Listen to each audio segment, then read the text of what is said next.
Hey everyone, so DLSS 5 was unveiled a few days ago and it's clearly split opinion, and it's not hard to see why, because my first reaction was really negative too. Like, in a horror game, we don't want to see Grace Ashcroft, who is really freaked out, suddenly, seemingly stop to put on, lipstick and eyeliner and everything else. And, some people have raised concerns that the actual eyes and lips have been made bigger on some of the characters too, and I thought that as well, although I've been playing around with things quite a lot, and I don't actually think that the eyes or the lips have been made bigger. I don't think that this is actually like an Instagram AI slop filter. I think it's just regular AI slop, and that doesn't sound much better. But actually, I think this GTC demo where NVIDIA actually unveiled this, I think one of the key problems was that it was rushed. So my background is actually in software development. I've done, content for tech demos before, and I know we probably assume in a massive company like NVIDIA were to put like thousands of man hours into a perfect presentation, but in reality, that often doesn't happen. You're going to get corporate politics with NVIDIA and Capcom and Bethesda and all the rest, where, the higher ups are going to make a decision based on investor needs and stock market pricing and things like that, and then there's going to be an order coming down to the lower level developers and designers being told to put together a bunch of slides for a demo.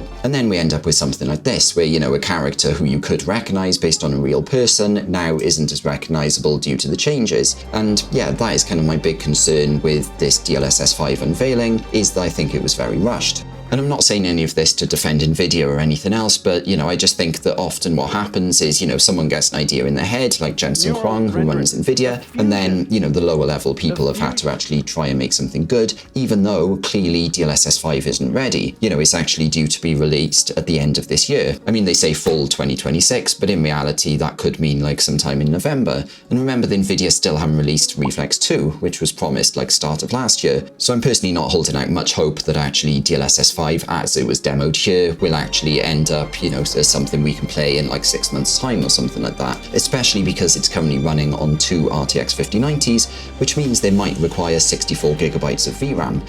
How are NVIDIA actually going to optimize that down so it can run on like an 8 gigabyte RTX 5050? So I think in reality, whilst some of this tech is impressive and I love how like the characters' clothes look, I think they look a lot more realistic personally, I don't think that what we're actually going to receive as gamers way down the line will be anything like this. I think this was just a rushed tech demo. And actually, while some of the characters' faces were changed, some of them weren't. Like we look in Starfield, in this particular example, the characters don't look all that different, which to me again backs up this idea that this isn't some Instagram AI slop filter where every single character is going to have their face changed. It's more that, as a tech demo, various scenes were put together, probably, quite rushed at the last minute, to try and demonstrate something, AI gaming tech, and this was the end result, which was, in some cases fairly good, like in this particular example, but in some cases was quite bad. I'm also not a fan of how every scene has just been brightened, like if we look at Hogwarts Legacy, like actually I don't see that much difference between the before and after when it comes to like the textures. Like the door looks very, very similar,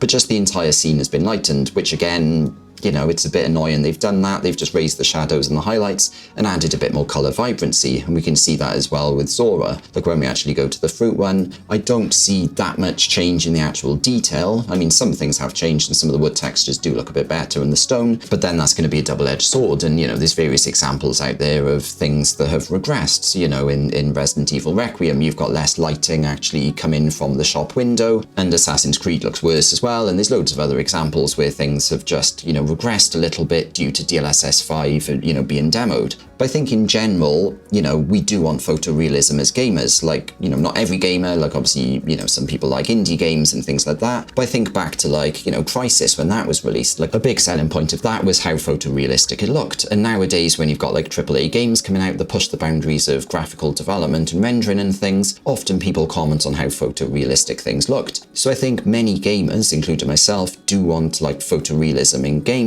And as a result, this particular, DLSS 5 change could potentially be something that's a step in the right direction. And for this particular scene, I know they've, increased the brightness and stuff and given it more pop based on the color saturation. But in general, I'd prefer to play a game looking like that than like that. But in my opinion, it's a bit of a concern that this has been called DLSS 5, because it's clearly like, RTX AI Enhancement. Like they should probably have called it that and not DLSS 5. And I've got a bit of a theory about why they've actually called it that, which I'll share later on in this video. But first I wanted to quickly loop back to one of the common criticisms of this particular change, which is artistic interpretation and artistic control. And there's a bit of a debate because I think yesterday or 2 days ago, this article came up in Insider Gaming, where basically Tom, who wrote the article, had spoke to some developers, including in Capcom and Ubisoft, and, you know, the implication is that they weren't very happy about this. But then you've got Bethesda coming along and basically, you know, publicly saying, yeah, you know, this is all under artistic control, and that this is a very early look at things, but that they're going to be, you know, working with their art teams to sort of streamline things. You know, I personally would be very, very surprised if the final version of Starfield or Resident Evil Requiem ends up looking like that.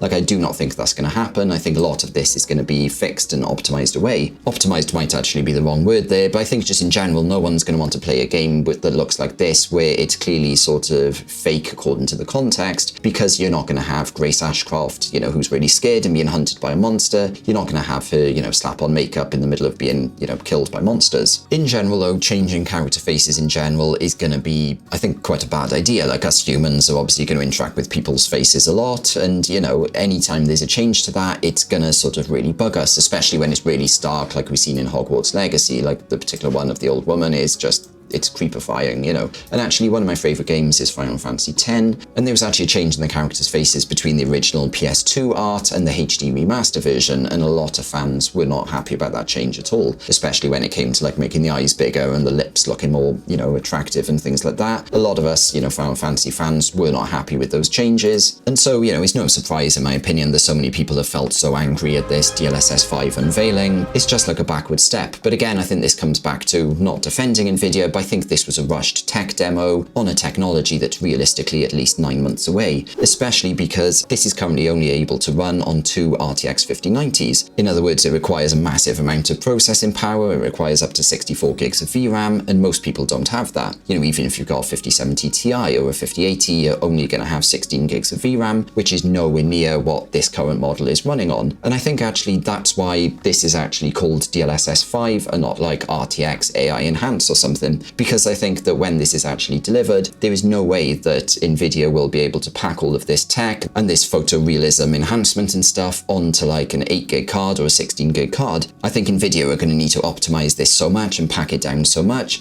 that it's going to require loads and loads of upscaling. And as a result, I think that's why NVIDIA are actually calling this DLSS 5, because they know that ultimately people's computers won't be able to run this as they actually envisioned. Before wrapping up though, I wanted to quickly talk about the fact that, you know, many people, including myself, originally thought that people's lips and eyes were getting bigger as part of this change. So what I actually did is use this tool in Canva and I overlaid the two faces next to each other. It's a bit hard because, you know, the image is always slightly different, the scene is always slightly different, but effectively by changing the transparency, I can go between them. And if I start off with Grace, you know, many people are saying the lips got bigger, but one of the things, if we zoom in a little bit on the lips and change the transparency to the DLSS 5 on version, not my internet cut out briefly then, but basically in this particular version, if we go to the DLSS 5 on version, we can see that the mouth is open, right? So the actual shape of the mouth and everything else, I think, is exactly the same, but she's just opened her mouth.